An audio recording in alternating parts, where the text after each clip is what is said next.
What is up guys, Maze here. Today's video I'm going to be going over the best controller settings right now for Black Ops 7. Now my controller settings are fully optimized, so whether you're playing in a game battles or pro competitive lobby, or if you're just pub stomping, these controller settings are for you. And I completely made it to where you get the most aim assist possible and you're not going to miss any of your shots with these settings. Alright guys, now before we do get into this video, be sure to go down below and drop a like. Let's try to go for 10 likes on today's video. If you're brand new to the channel, you never seen me before, go ahead and hit that red subscribe button. It only takes a few seconds and you don't want to miss out. Alright guys, man, let's get straight into the controller settings. Let's get into it. Alright, so I'm going to go over everything from this controller tab all the way from aiming to movement into combat. Now starting with the button layout, personally for me, since I don't have back paddles on my controller, I like to play on bumper jumper tactical flipped. This means I'm able to jump with the left back button and I'm able to dive and slide by the right stick, which means every time I'm in a gunfight I don't have to let go of any of my sticks. I can still shoot the enemy. I don't have to let go of any buttons.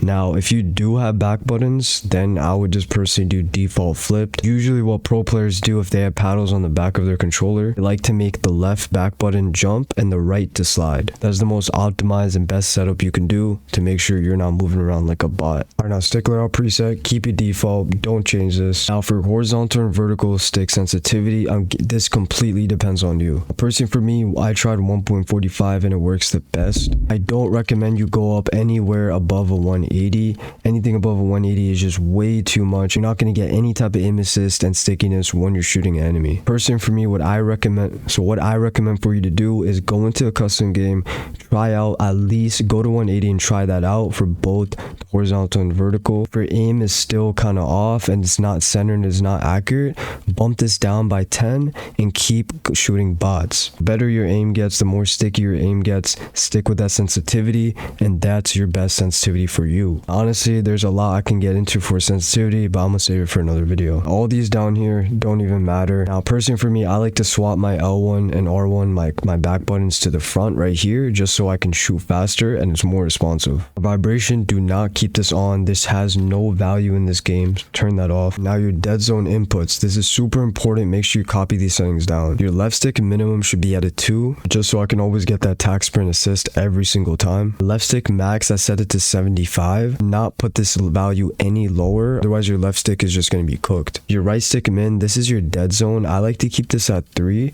and even if your right stick is moving just a slight bit, keep that. That's actually pretty good and actually helps you when you're aiming, just so you can utilize more of the aim assist. Right stick max set to 99, and make sure your triggers are set to 1 or even 0, so there's no delay when you're using the buttons and everything is instant and responsive. There's no delay and you're not going to have any issues. But guys, now let's go over to the aiming tab here. There's a couple of things that you need to change. Go to your aiming advanced settings and make sure this is set to instant, and make sure your aim response curve type is also set to dynamic. Dynamic has been used for the last 3 years. This was made at the start of Warzone. This is by far the best curve type you can be using. I've tried out linear, I've tried out standard. By far they do not give me any aim assist compared to using dynamic. Custom sensitivity presume, I honestly don't even use this. I just like using whatever sensitivity that I use. I don't feel like this is necessary, but if you want to put it on, you can.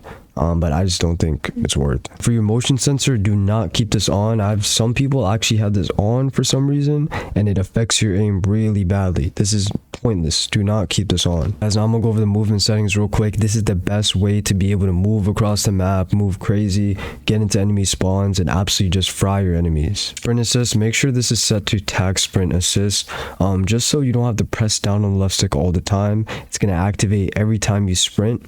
And it's going to be a lot smoother. This is how you're able to break people, camera people. This is crazy.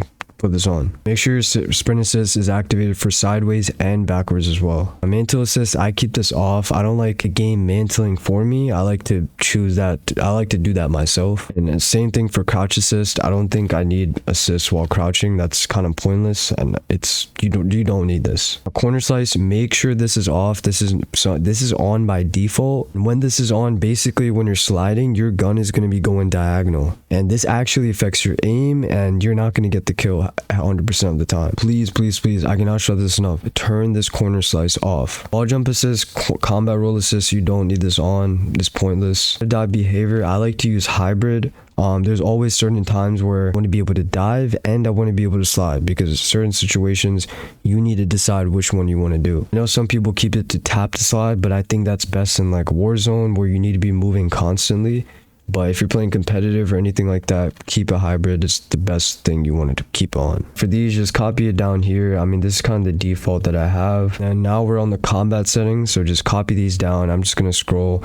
There isn't really nothing crazy that you need to worry about for this category. The only thing that you do need to change is that if you do go ahead and go to combat advanced settings, make sure these are all the same. Interact real behavior, make sure it's on tap to reload. I don't think you need anything else. If you're playing Warzone, maybe you can change this. That's pretty much it for the movement. But that is pretty much it for the controller settings. I hope this video helped you out. If it did, leave a like, hit that subscribe button. I'm gonna see you guys in the next one.